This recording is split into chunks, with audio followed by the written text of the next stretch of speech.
Assalamualaikum warahmatullahi wabarakatuh, Ibu. Waalaikumsalam warahmatullahi wabarakatuh, Ibu. Baik, Bu. Perkenalkan, nama saya Sinta Dewi. Saya bidan bertugas pada pagi hari ini ya, Bu. Ibu. Baik, Bu. Sebelumnya saya akan menutup dulu privasi Ibu ya. Baik, Bu. Di sini saya akan mendata dulu identitas Ibu ya. Nama siapa, Ibu? Ibu Ani, Umur Ibu berapa? 25 tahun. Alamat Ibu di mana? Ada, Ibu. Baik, Bu, di sini saya sudah mendata identitas Ibu.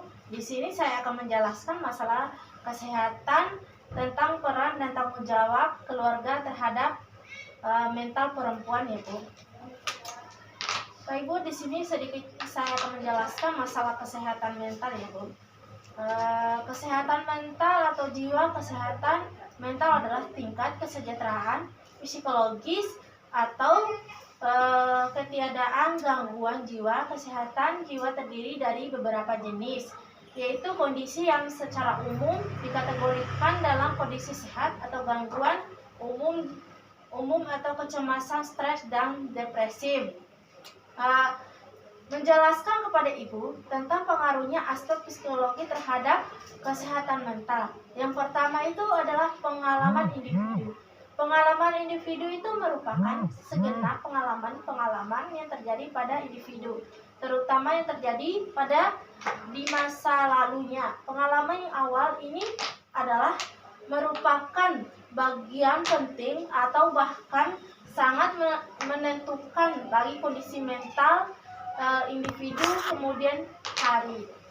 Baik, yang kedua itu ada gangguan penyakit jiwa. Gangguan penyakit jiwa itu yang berhubungan dengan stres atas kegiatan Anda sendiri.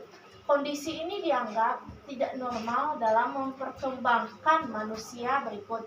Ini beberapa aspek psikis yang dapat berpengaruh pada kesehatan mental, yaitu psikosomatik dan kelainan kepribadian dan retardasi mental dan rasionalisasi. Yang selanjutnya itu ada beberapa pengalaman juga dan pengaruh, yaitu asozialisasi dan neurasi dan psikosis. Dan selanjutnya itu saya akan menjelaskan masalah kepada Ibu tentang gejala atau gangguan kesehatan mental pada emosional. Yang pertama itu ada perubahan mood. Perubahan mood itu pada diri Anda. Misalnya Ibu suasana hati yang berubah seperti Ibu malas atau pemikiran yang tidak menentu. Seperti Ibu memikirkan sesuatu dengan keras dan sebenarnya tidak perlu Ibu pikirkan. Kecemasan kronis adalah rasa khawatir dan tenang yang berlebihan yang berlangsung secara terus-menerus dan cenderung tidak terkendali. Dan selanjutnya itu rasa harga diri. Rasa harga diri yang berlebihan atau tinggi. Tindakan impulsif dan disorientasi waktu dan ruang. Sering atau terus berhalusinasi. Dan menjelaskan juga kepada Ibu tentang gejala gangguan kesehatan mental dan fisik, dan penurunan berat badan maupun kelelahan dan kehilangan libido atau gairah seksual, sekurangnya gizi atau amenorrhea. Dan menjelaskan kepada Ibu tentang faktor-faktor yang mempengaruhi kesehatan mental, yaitu faktor internal. Faktor internal itu ada beberapa macam faktor, yaitu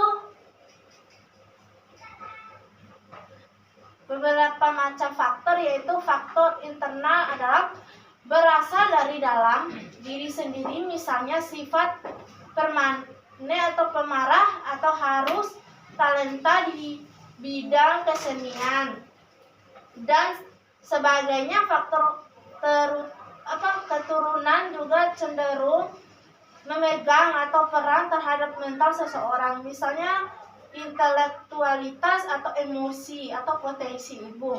Dan faktor eksternal itu ada juga faktor dalam faktor-faktor yang luar diri atau di luar manusia.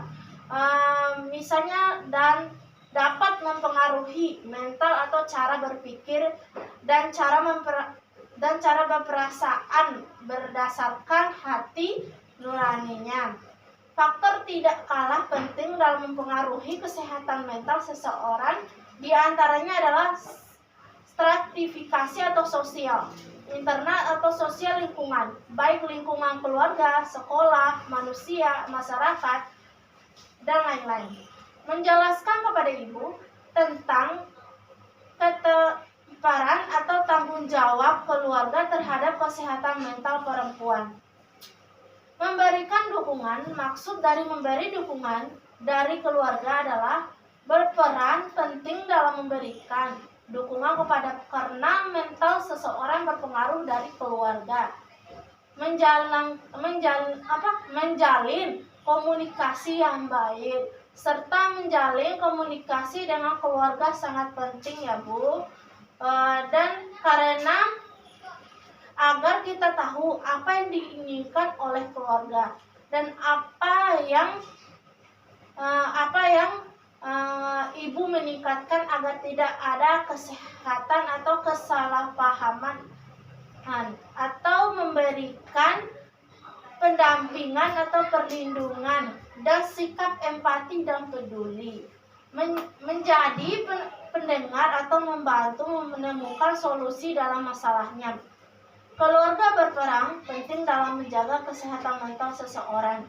Ibu sepertinya mendengarkan apa keluh kesah dari ibu dan memberikan pendapat yang baik untuk ibu agar tidak memberpikirkan bahwa ibu tidak merasa dianggap oleh keluarga. Memberi sugesti atau positif, ibu harus berpikir positif agar tidak terganggu kesehatan mental. Baik Bu, di sini saya sudah menjelaskan masalah kesehatan mental pada gangguan kesehatan mental keluarga ya Bu. Di sini apakah ada ibu yang ingin ibu pertanyakan atau ibu belum paham masalah apa yang saya jelaskan dari tadi? Bisa ibu pertanyakan kepada saya. Baik Ibu, saya juga sudah mengerti tentang apa yang Ibu jelaskan, tentang dampak-dampaknya, tentang gangguannya, dan faktor internal dan faktor eksternnya Ibu. Alhamdulillah cukup mengerti Ibu tentang yang Ibu jelaskan. Baik Bu, di sini ibu udah mengerti apa yang saya jelaskan dan ibu udah paham juga. Mungkin ini saja yang dapat saya jelaskan masalah apa yang ibu alami sekarang ya. Mungkin ibu kedepannya bisa lebih baik atau bertanggung jawab atau memberitahu suami agar suami itu ibu itu bisa lebih kepada ibu gitu. Baik Ibu, terima kasih, saya permisi dulu.